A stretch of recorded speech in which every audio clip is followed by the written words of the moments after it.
আমার বাড়ি মালদা, আপনারা সবাই জানেন এবং পোস্টারে দেখেছেন। আমি আজকে গত পরশুদিন বাংলাদেশ থেকে আসলাম। গতকালকে আমার লালগোলায় প্রোগ্রাম ছিল, লালগোলা থেকে সরাসরি আমি এখানে। তবে বাংলাদেশ থেকে মিনিমাম আমাকে 100টার অধিক সাংবাদিক আমাকে ফোন করেছে যে ভাই আপনি বাংলাদেশে ঢুকলেই অ্যারেস্ট হতে হবে। তো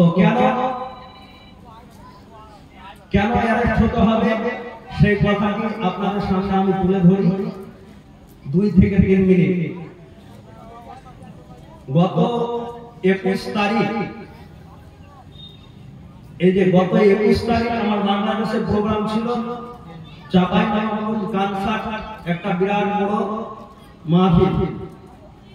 তো সেখানে আমি প্রথম দিনের প্রধান বক্তা ছিলাম, দ্বিতীয় দিনের রফিকুল ইসলাম মাদানী ছিল।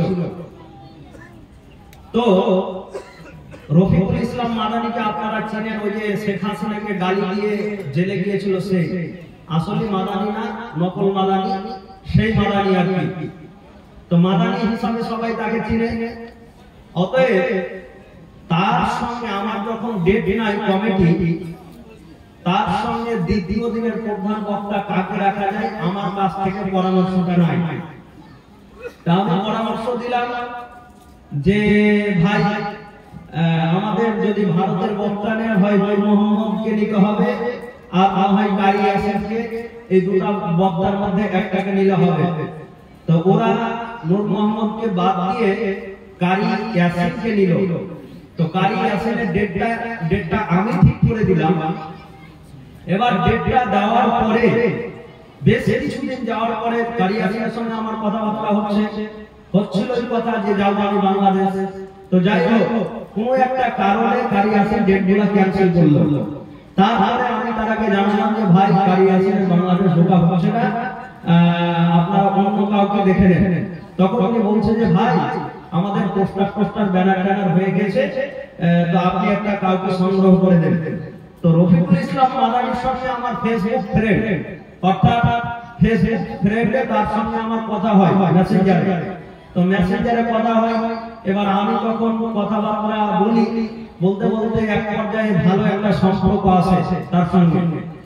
তো তার সঙ্গে যখন আমার ভালো একটা সম্পর্ক আছে, ওনার ফেসবুক প্রোফাইলে লেখা আছে যে যদি রফিকুল ইসলাম মাদানী কেউ ডেট নেন তাহলে আপনারা ভিডিও কলে কথা বলে ডেট নেবেন। তো সেটাই হয়েছে। আমি ভিডিও কলে কথা বলেছি 2 থেকে 3 দিন। তারপরে ক্লিয়ার হলো যে একটা মানুষ কি আর প্রতারণা করতে পারে কারোর সঙ্গে? না, ভিডিও কলটা তো আর মিথ্যা না।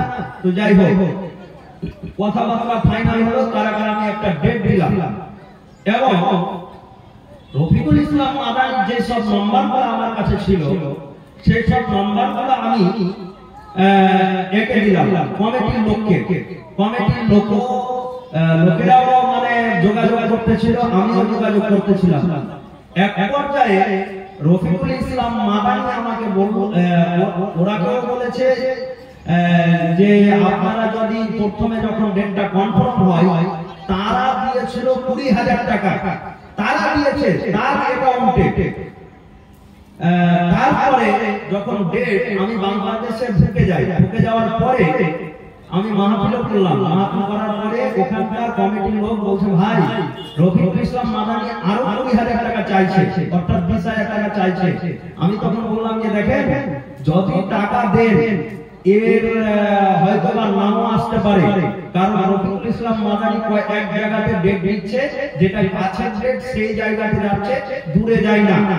তো রফিকুল ইসলাম মাদানীর বাড়ি হচ্ছে নেত্রকোনা, ঢাকার পাশে, আর মাহফিল হবে চাঁপাইনবাবগঞ্জ, মানে আমাদের মালদার পাশে। তো ওখান থেকে চাঁপাইনবাবগঞ্জ থেকে নেত্রকোনা হচ্ছে 300 থেকে 350 কিলোমিটার। তো ওখানে এখানে নাও আসতে পারে, এই রকমটা আমি একটা বার্তা দিয়েছিলাম।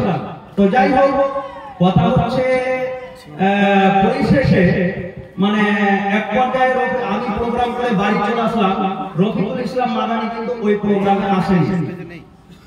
ওই প্রোগ্রামে রফিকুল ইসলাম মাদানী আসেনি। আসা না আসার পরে এখন